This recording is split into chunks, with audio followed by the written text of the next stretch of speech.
Assalamu alaikum wa rahmatullahi wa barakatuh, and welcome to my show, Reflect and Refresh with Zebunisa. My name is Zebunisa.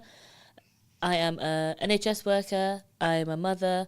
I have a 3-year-old who's nearly turning 4, and I have experienced mental health myself, and I like to raise awareness of mental health and motherhood and the struggles generally. Today I have with me Karima. Assalamu alaikum, Karima. Alaikum salam, Sabi. So Karima has a 15-month-old. She is an auditor, and she's here today giving her perspective on motherhood and how she's adjusted to it. Jazakallah khair for coming and being here today, Karima. Thank you for having me. And I also have Asia, who is a psychological therapist in CBT, to be specific. She also does individual and group therapy. She has a 1-year-old, and at the moment she is trying to create a mother group called Mummy Time. So yeah, she's doing a lot of things as well, and she's here giving her perspective on motherhood and her views as well from her professional side as well. Assalamu alaikum, Asia. Walaikum salam, Zabi. Hiya, thanks for having us. No problem at all. So if I could say to you both, Karima first, how would you describe motherhood in one word? Can you fit it in one word? Complex, maybe.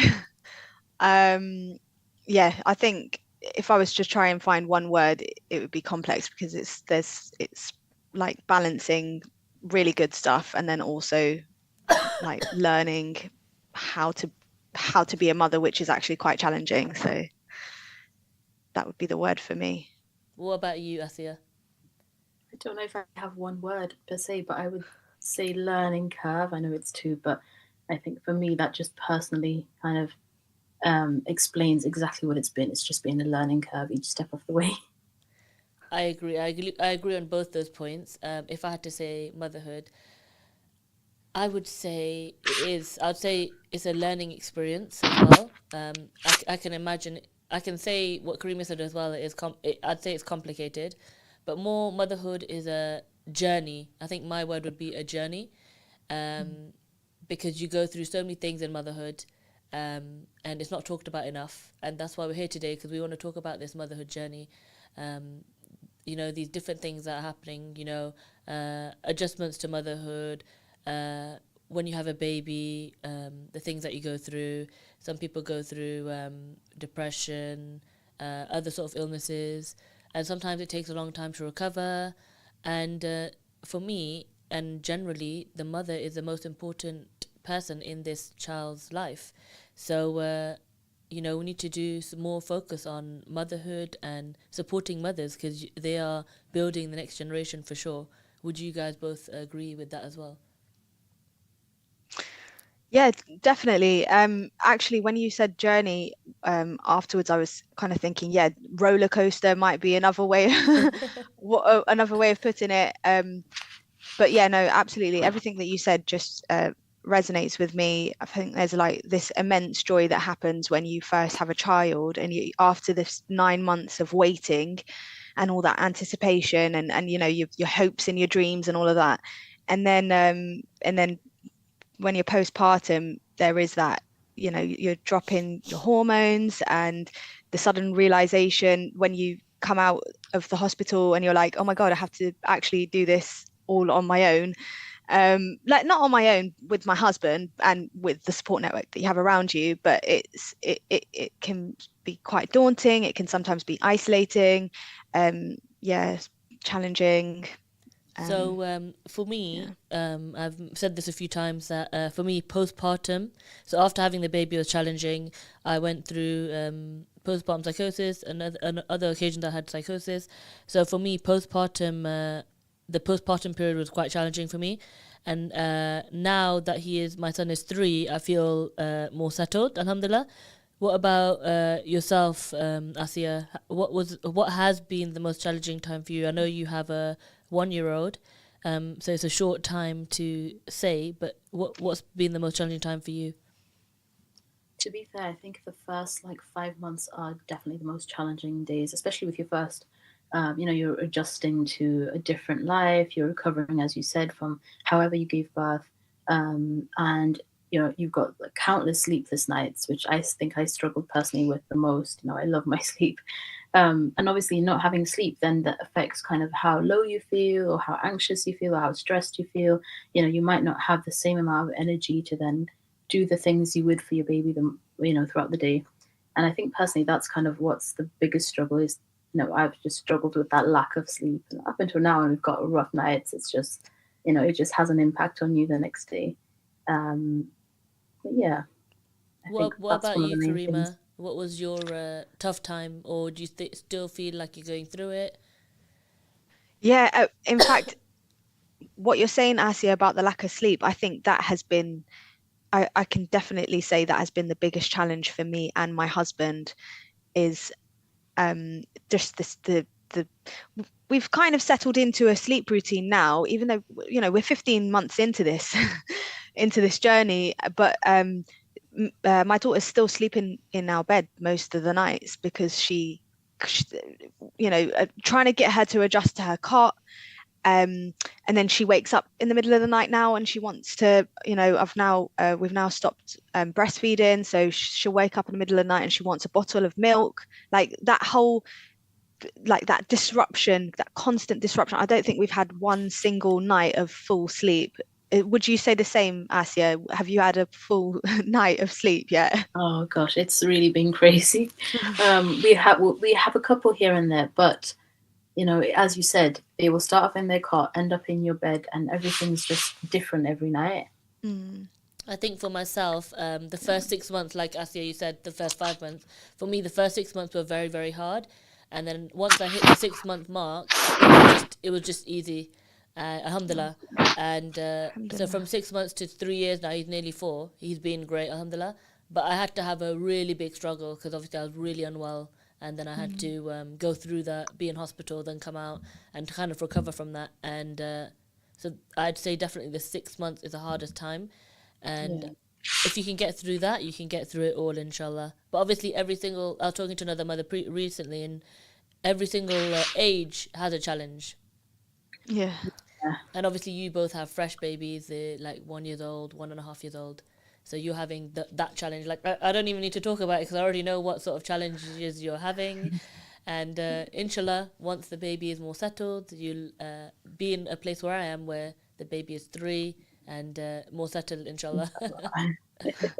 Inshallah. Did Um, did any of you experience any sort of mental illness or ill health after having a baby, or during or before? Personally, I don't think I reached anything clinical, alhamdulillah, but as I said, looking back on those days, I would say they just seemed very low. I mean, I Mm. feel like maybe I've come out of something that I was in, but I didn't really know. And it's really sad because obviously you've got lots of people around you still. Alhamdulillah, I had the luxury of having support and family, my husband, everyone around me. But still, looking back at those days, they just felt really kind of low or down. And I don't think it was anything clinical, but I think it may have just been the lack of sleep for me personally. Um, yeah, so I would say that's something, and it's a very common experience across new mums, that you feel very low. As you said, postpartum depression, you've got anxieties. There's a lot of expectations put on you, guilt or shame about certain things. Mm. But yeah, that was my personal experience. Yeah, and I can definitely speak to that feeling of lowness as well. But I didn't have anything as Asia, the same as Asia. I didn't have anything clinical. I think the thing that I've noticed is um postpartum. I think it was okay. As my daughter has grown, like as she's started to enter the toddler stage, I've noticed that I struggle quite a lot with lack of control, and like lack of having the control around my surroundings. My house is like a constant mess. It feels like, and I think I'm struggling a lot with like learning how to be patient. That communication barrier with my daughter. She doesn't understand no. So like how to communicate that this is not okay what you're doing. I'm not talking about making a mess. That's fine. I understand that's what toddlers are like. But the like when she's doing, like when she's tantruming or something like that, it's really hard to to be able to just basically communicate with her.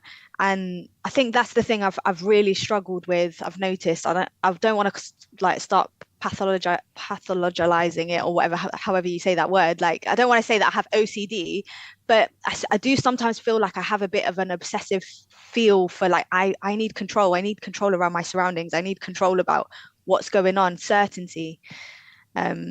Yeah, and that's come later.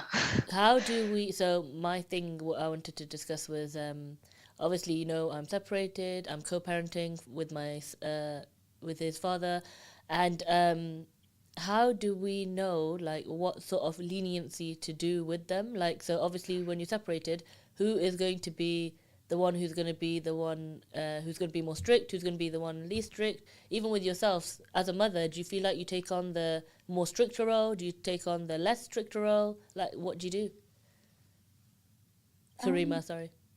Oh, in my case, me and my husband are quite good at swapping that, because I think we both struggle with overstimulation.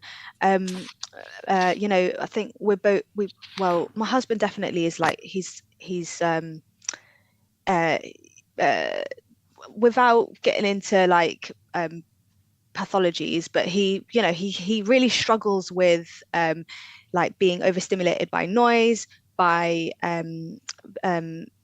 just like external factors. And so I've noticed that we do a lot of swapping of, if he needs to decompress, I'll take over. If I'm being a bit too strict on my daughter, he'll step in and say, I think you need to just relax a little bit. She doesn't understand. You know what I mean? I think we bounce off of each other quite well in that respect.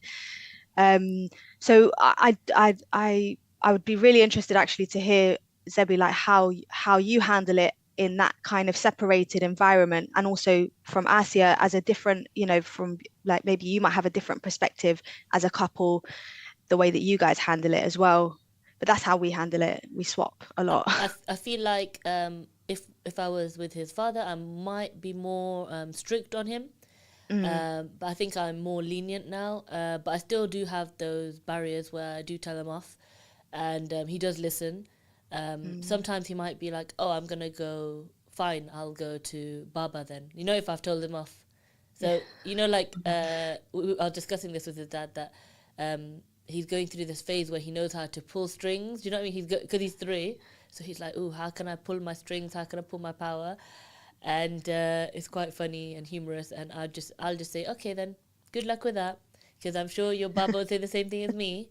So you just have to just humor them a bit, communicate with them. I feel like I'm way more lenient than I maybe would be if I was with his father. But I think I still am saying the rules, telling him off. But Alhamdulillah, he's a good boy. So I was saying previously to my auntie, because her daughter does the sit on the step when you're naughty. I think back in the day, when I say back in the day, I mean like 10 years ago. So sorry, 20 years ago. When back then, when you're naughty, it was common for you to sit on a step, isn't it? Your parents used to say, sit on that step over there. And then once you've reflected for a few minutes, then you can come up and we can discuss it. So my cousin is doing that with her child. It's really cute. And it works. But then I was saying, I don't feel like I need to do that. So obviously you think before becoming a parent, you read all these things and you try to prepare yourself. And when you actually become a parent, it just is dependent on the child, isn't it? For me, I don't think that sitting on the step is worth it, because when I have a conversation with my son, he reflects on his behavior straight away. He apologizes. He means what he says, and he learns a lesson. So if he learns a lesson, whatever it was, then I don't think there's any point of like traumatizing him to sit on that step. But I know that a lot of people do use that step method and it is good for them and it works for their kids. But for my kid, I don't think it's working. And he is more of a communicator. He's like his mum a bit, and he just likes to communicate about his feelings, about the situation. He likes to reflect. So let's see what he'll be in the future, inshallah. What about you, Asiya? How do you find your parenting style? How are you with your kid? Do you think you're stricter, lenient? I think me and my husband, just like Karima, we kind of take it in roles, and I think we kind of assess what's the other parent doing right now. Are they being good cop or bad cop? And then the other person will take the other role on, you know. But I guess he's still kind of young. My little one's only about 13 months at this point, and we've just started to kind of think about how we should be, you know, doing the parenting, I guess, in terms of our styles of parenting.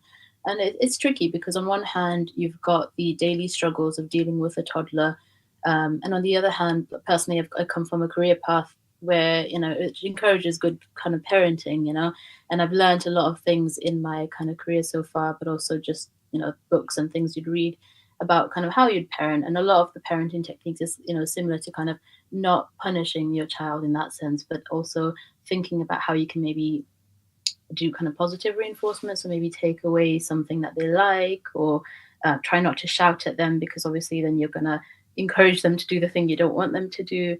So I've been trying to implement some of those things. Obviously, it's a very early journey still. But I think, you know, there is good in some of those ways of parenting, because it kind of takes away it takes kind of that negative view and that negative reinforcement out, and it brings a bit more kind of positiveness into it, and it doesn't make them feel like they've done something so wrong that it brings shame into their life, or kind of being, you know, upset, or puts their kind of self-esteem down as well.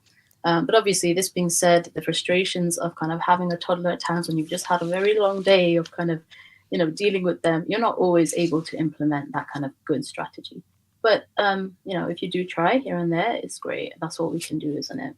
Could you give an example of positive reinforcement for the listeners, please? Sorry, Asia. Yeah. So rather than kind of, you know, say if you've got your son likes or your child likes to watch TV and they've done something wrong, maybe they've not kind of put their toys, and I guess this works a bit more for older kind of kids, but you know, they've not put their toys away, they've started having a tantrum for some reason. You know, you might say something like, okay, today you're not going to have so much of television. So basically you're taking away something kind of that they like, but you're not punishing them, you're not kind of, you know, doing something that's considered kind of negative, like, I don't know, shouting at them or something along those lines. You're just taking away something that's positive, and something that they probably like, you know. And that's something that me and my husband sort of discussed doing quite early on. But as I said, it's a struggle every day, and you have to be creative about how you think you should implement that, because every situation is so different. 100%. Yeah. I think one thing that I was in my household as well when I was younger, the rule was never shout, you know, like with parenting. So my mum and dad would never shout. And then I've now carried that over, and I don't shout. Obviously, sometimes you do have an occasion where you might get angry or you might shout, but generally the rule of thumb is don't shout at your child. And I found this quite effective because, like I said, I communicate with my little one, and he straight away he acknowledges he's done wrong. He communicates with me. He reflects. So I like that sort of parenting with him. But obviously, everyone has their own parenting style, so this is just mine. Is there like a rule of thumb, sort of rule that you have in your household, Karima, for parenting? So mine was, like I said, no shouting. You know, just communicate. So so my daughter's still quite young, so we're the shouting wouldn't work anyway, because she just, even as I said, just saying no doesn't really work. She kind of thinks that it's a joke and she laughs in your face. So what we've found that works quite well is reframing the situation, or like just distraction techniques. So um yesterday, as an example, we ate out, which we've rarely done during Ramadan anyway. But the place where we ate out was, it didn't have, it was very intimate seating, like very tight, and there was no child chair. So Maysoon was kind of like standing on her chair, which is fine. But then she was, you know, wriggling around a lot and wanting to reach out for things, and just, you know, it's starting to become a bit of a monkey's tea party.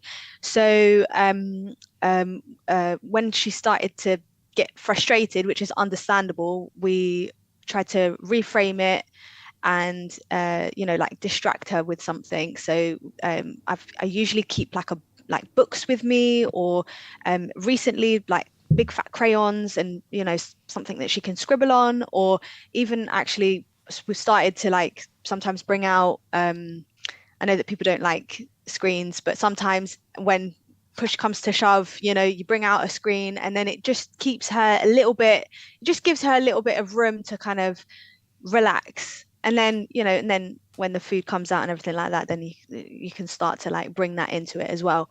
But yeah, I think for now that's what works the most effectively for us, is like is just changing the situation a little bit so that, you know, it takes her mind off of what she's what's getting her, you know, frustrated. I don't know whether that's the right strategy to do, but it works so far. I think every child is different as well. When people are having more than one child as well, they say Yeah. that every child is different. Their parenting is different for each one. It's just you just base it depending on the way they react with you. You can't do one way and then they not respond well to that. So then there's no point of doing that way, you know. What about you, Asia? Is there any like rule of Yeah. thumb that you guys do for parenting, or anything that works for you guys? I guess I saw something recently as well on kind of, I think one of the social media platforms about this is your child like soaks up the energy you present. So if you kind of present with frustration, and obviously we're naturally going to do so, right? You know, but if we show that to our child, if we show kind of how stressed we are, if we kind of give that off, they just take that in and kind of start doing the same as well. So I've been trying to kind of implement, especially with kind of the whole process of baby-led weaning. Obviously everybody's way of kind of weaning is different, but I tried a lot with kind of baby-led weaning, and there's a lot of frustration that comes, you know, with that, because obviously you're getting your child to eat by themselves. As Karima said, you know, your place is always a mess, and with baby-led weaning you've got food everywhere. But you know, initially it was so hard in the sense of showing you get frustrated when the food is on the floor and they're not eating it. But I guess when you start to realize that you showing that frustration just makes that worse, you know, or whatever emotion you're showing, kind of they feed off that and kind of maybe present it back to you. You know, we've tried now to be calm, let him be. You know, if he wants to throw it on the floor, he's going to get bored at some point from throwing it on the floor, and he's going to start eating it. And actually, that's really worked. Just letting him be for a little bit, letting him explore, because that's the whole point of kind of some of these things like baby-led weaning.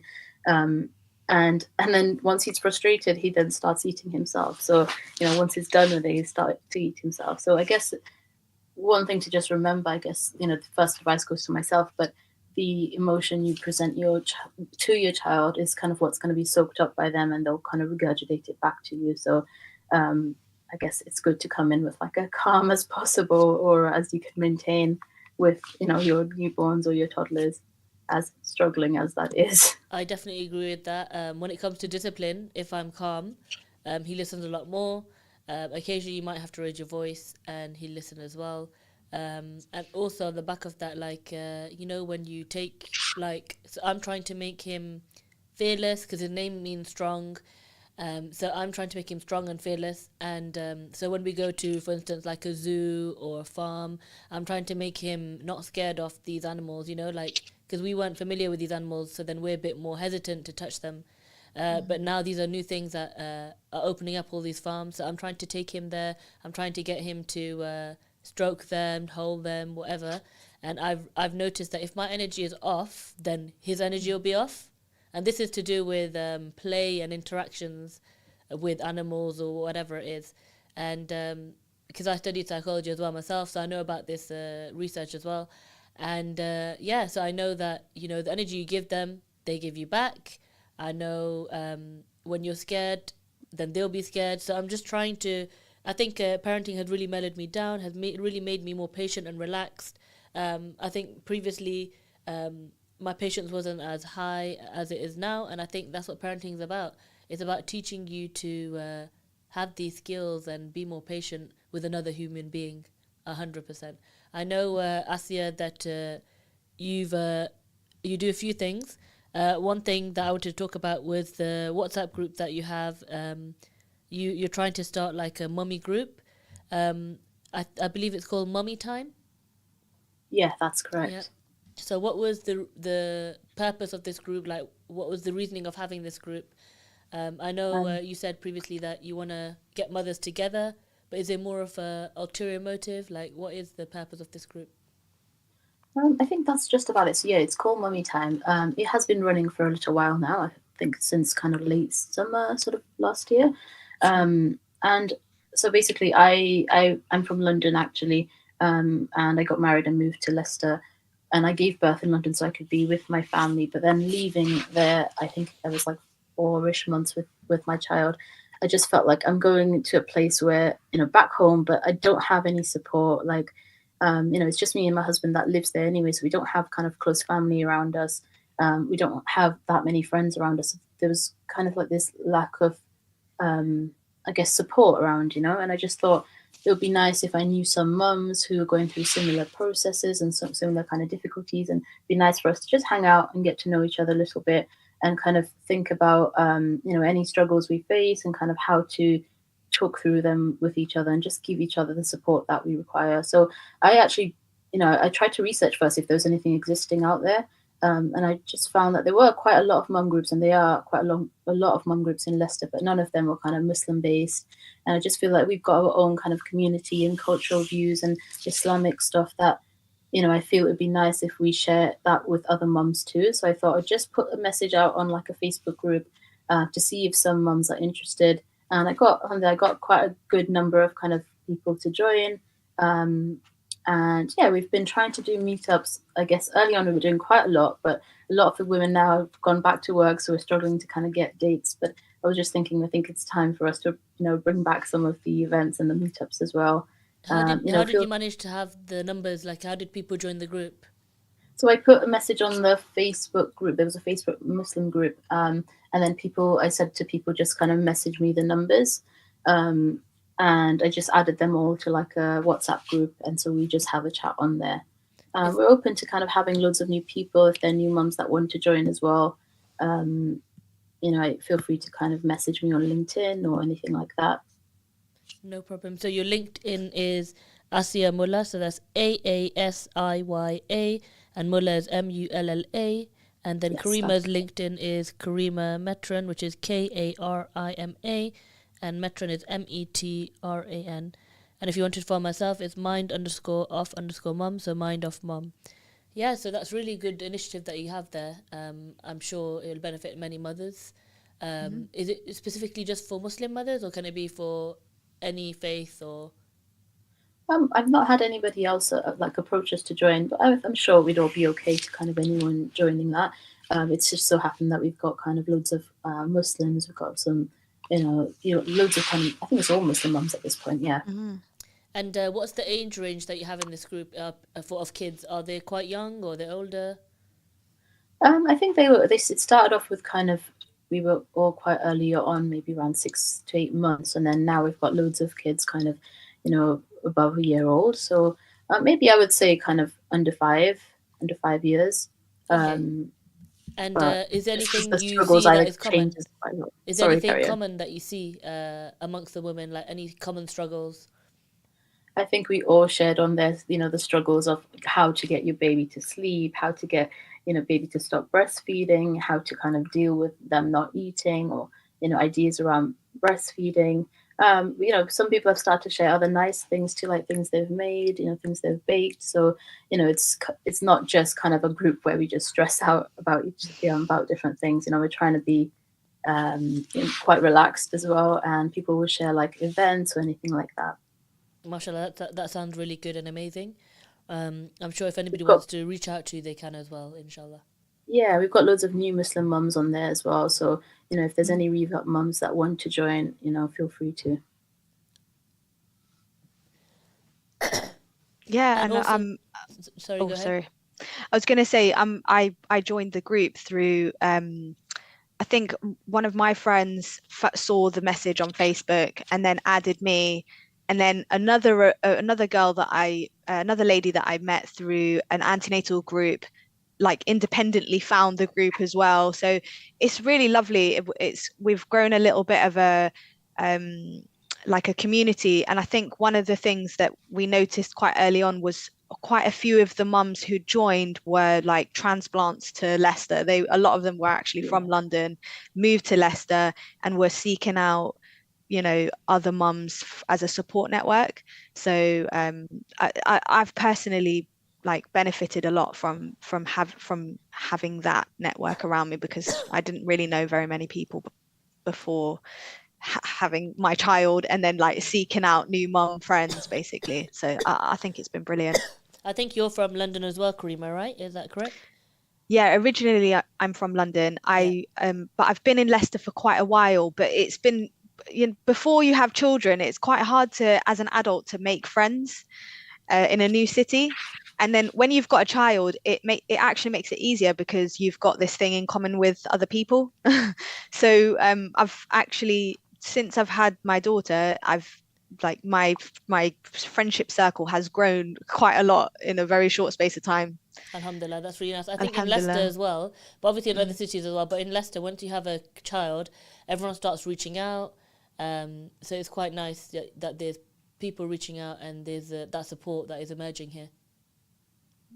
I know, Asia, that your main job is you're a psychological therapist. So how did you fall into that role or that job? To be honest, I think I've always had an interest in psychology, like from quite an early age, and it just started off with kind of A levels, and then just kind of pursuing that through kind of university and further studies, and kind of I feel like I've had some good job opportunities, alhamdulillah, that have kind of led me to the right direction. I've had some really good managers that have kind of pushed me and promoted me to kind of get into the right direction. So that's how I landed in therapy. I really enjoy kind of psychological therapy. I work with the NHS, but also do my own kind of private work as well. And I guess, yeah, it's really lovely to help kind of people out there, and help kind of mums even, but just kind of anyone who's going through kind of struggles, depression or anxiety. Yeah, it's really kind of a rewarding career path. Comes with its challenges for sure, but definitely rewarding, alhamdulillah. So what does your role consist of? What do you do on a daily basis? Yeah, so I guess on a daily basis, you would start off with assessments. You might do a couple of assessments in a week. The purpose of the assessment is to ensure whether the person who's kind of signed up for the therapy is eligible for the kind of therapy you kind of offer, or if they're correct for it based on their goals for therapy and what they're looking for. If they're not, you might kind of decide to discuss with them whether a different type of therapy might be more suited to them. Maybe signpost them onwards. But if they are eligible to kind of take on the therapy that you offer, which is in my case cognitive behavioral therapy, you might just book them in for a treatment session, and then just kind of explore their goals for therapy, and just kind of in those sessions try and help them get to those goals. So you might kind of do loads of different therapy techniques, help them manage negative thinking patterns, help them to kind of get things like routines in place, help them to kind of build energy levels, help them to build kind of build their mood again if they're feeling quite down, quite low. And yeah, whatever the difficulty is that they're presenting with, for example, if they've got health anxiety or OCD or social anxiety, whatever the difficulties or needs they're presenting with, you'd obviously change your way of working to kind of, I guess, help and support them. MashaAllah. Do you offer someone like a few sessions and then go from there? Yes, what you do is you do assessment session. Personally, when I do private work, I'll do like a 15-minute free kind of consultation, and that's for them to kind of see whether they like me as a therapist, but also for them to discuss what their needs are, and then kind of discuss what my thoughts are on their difficulties as well, and whether the type of therapy I offer would be suitable. And then from there, it's up to them whether they'd like to kind of go on for more paid therapy with myself. I assume these sessions are online.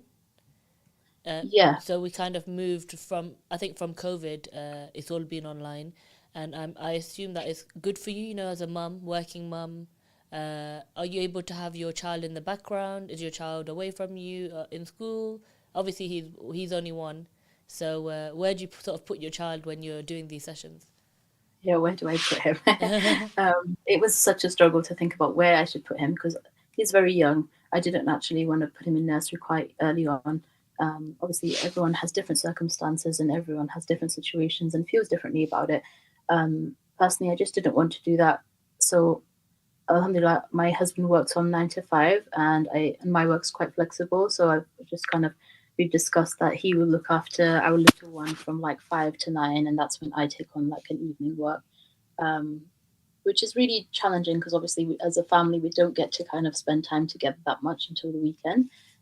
But that's kind of when I get to do a bit of work, and it's also helped a lot with my own kind of identity and kind of getting back from postpartum to be able to do the things I used to do and the things I love anyway. But yeah, it's been a struggle to kind of maintain that balance of him working, me working, making sure I would have this scene to in between all of that. It took some adjustments, but we definitely got there, I guess. And We're still what's getting there. important is you're working together as a team, and inshallah later Exactly. it will get easier later on. Once your baby grows up, it'll get a lot easier, inshallah. Yeah, exactly. No, definitely. Karima, how have you found, I guess, like working and having your little one? Um, so I've got so much respect for you, Asia, because I know how I can only imagine how difficult it is without having like that extra support that comes from family. So I have I moved to Leicester so that I could be closer to my mum and my dad. My mum does the childcare for us. I work 4 days a week. I found the transition back into work quite straightforward. But then I got given like my first audit back. So I'm an auditor, and audits are they feel like kind of like self-contained projects that you get given, and you've got to deliver them to time and all that kind of stuff. And they can be quite high pressured.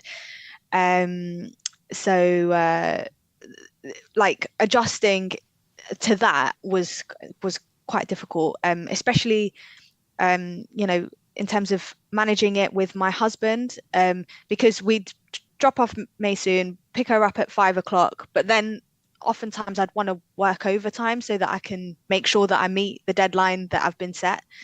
And then, I think that created quite a lot of conflict with me and my husband about whose responsibility it is to look after my daughter, after our daughter after work's finished. He was kind of very adamant that, when work finishes, that's it. No more overtime, that's it. But then there's me feeling like I need to prove myself professionally that my attention's not divided, and look, I can do all of this stuff and still meet deadlines, and having a child hasn't changed that. And so a lot of it is self-imposed kind of expectations. I'm still trying to figure out how to balance that. I do acknowledge that that overtime is not sustainable. You cannot, you need to figure out a better way of working, and that's something that I'm hoping that over time I will learn how to do. But yeah, it is definitely, that aspect of it has definitely created a bit of a problem for me and my husband, of like each person feels like they need more time to be able to focus on their job. And yeah, I think it's not sustainable. I think when I was working in the business world, it's a bit more ruthless. So like the auditing world, like yourself, is a business world, and yeah, when you're working in sales and things like that, it's quite ruthless. So when it comes to balancing motherhood and working, it can be quite hard because they don't understand that, oh, your child's ill today, and they might still want you to come in even though your child's unwell. Whereas now that I'm working in the NHS, which is in your world, Asia, they're more understanding. Um, if I message saying my child's ill, I'll get a reply saying I hope he's better. Whereas when I was working in the business world, I might get a call like, "Why are you not in?" But it's your child's unwell. Do you know what I mean? So it's different approaches.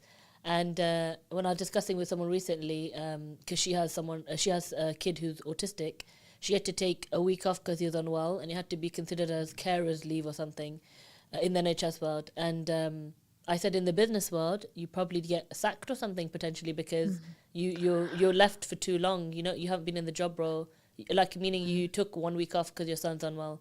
But we have to understand sometimes that because she has someone who has autism, it can be difficult in different aspects of her life, and when that kid is unwell, then it's going to be hard on her. So Yeah. it's just these worlds are different, and I can imagine you feeling the pressure, Karima. Yeah, but I want to stress the point that there are protections in place. So, you know, if your child is ill, regardless of whichever workplace you work at, you are protected by law to be able to take time off, and for it to be, you know, like you can't, you know, it has to be within reason and all that kind of stuff. But there is a lot of different types of leave that you can take to be able to look after your child. um and yeah, like my workplace, alhamdulillah, it's actually really quite supportive. I think this is more like me feeling like I need to prove myself as a new mum, like that I'm still capable. And I think that's something that's I think it's more I have to work through why I feel like that, and how I can communicate that better with my team, so that they don't put these so that things are realistic and feasible. And overtime is not something that is like just become standard as part of the job. I think that's a me problem. Yeah, I think it's I describe it as mum guilt, isn't it? We all go through having mum guilt. And Yeah. for me, my mum guilt is, do I spend enough time with him? He's Yeah. going to be going to school soon in the next 6 months, and then am I able to treasure that next 6 months before he goes to school? So my mum guilt is, do I spend enough time with him? I'm sure, I say, you have your mum guilt. We all have this guilt, when we Mm. are career driven a bit and we want to do something and we want to make an impact on the world, wherever it is. You want to become an auditor, you want to be a psychotherapist, you want to, whatever you want to do. There's always going to be some guilt because you're thinking, Mm. am I spending enough time with my kid? And am I doing the right things? Or like like what I've seen recently is, there'll be lots of recommendations of how to do something, whatever the task is, and then, like how to engage your child in Ramadan, for instance. And you think, wow, this is great. And then when it comes down to it, you might not have the time to do all those things, and then you can experience guilt with that as well. So I think it's just everything you do, you can experience mum guilt, I'd say. It's just how it is. And I have to Mm. say, if I was speaking to another mother, I would just say, be kind to yourself, because, like when I was on WAL, for instance, and I was on a mental health unit, that's what was told to me: be kind to yourself. And then the next one is be kind to others, and that would be my tip to mothers generally. Do you have a tip that you think would be good for a Muslim mother or any mother to hear, Karima, about motherhood, or how to manage motherhood, how to juggle work, and how to manage work? Any sort of tip that you'd say? So mine was, be kind to yourself. Yeah, I really like that actually, Sebi. I've heard it's being said like, give yourself grace, and I often hear myself saying that to other people, and I don't do it enough to myself. But it's kind of similar, I guess. Like, you know, like, don't let perfection be the enemy of the good. So it's not about being perfect. It's not about like doing everything exactly as the books say, or as you've seen on social media platforms, or I mean, it's great to have something to work towards and have a framework in mind and all of that kind of stuff. But don't feel like, and I'm speaking to myself here, don't let like don't try and seek perfection, and then if you can't reach it, it makes you feel dejected, and it makes you feel like you're not good enough. um it's Motherhood is about like showing up, learning, adapting. Sometimes you get it wrong, sometimes you get it really right. But hopefully, like at the end, the product is going to be a well-rounded child, and they Sure. need to see the failures to be able to learn from that as well. So yeah, that's my tip. What about you, Asia? I think it's along the lines similar to what you all have said, and I think that's the theme of motherhood, isn't it? But I think maybe just don't overcomplicate things. Personally, I feel like I have at times overcomplicated things, but just think of ways how you could just make your day to day simpler and just simplify things as much as possible, so it's easier for you, and you can then, as a result, be kind to yourself and let yourself kind of enjoy motherhood rather than stress about it, I guess. Yeah, and I think a good tip also is organize your schedule, because sometimes you feel like you don't have time for something. So organize your schedule, and inshallah, you'll have time for whatever it is that you want to make time for. An important one for me is self care. So please look after yourself, be kind to yourself, and inshallah, you'll get through it, especially have a good community of mothers alongside yourself. Jazakallah khair so much all for listening today. If you want to follow us, you can follow us on LinkedIn or on Instagram, like I mentioned before, and we will post it out there so you can follow us. Jazakallah khair and assalamu alaikum. Assalamu alaikum.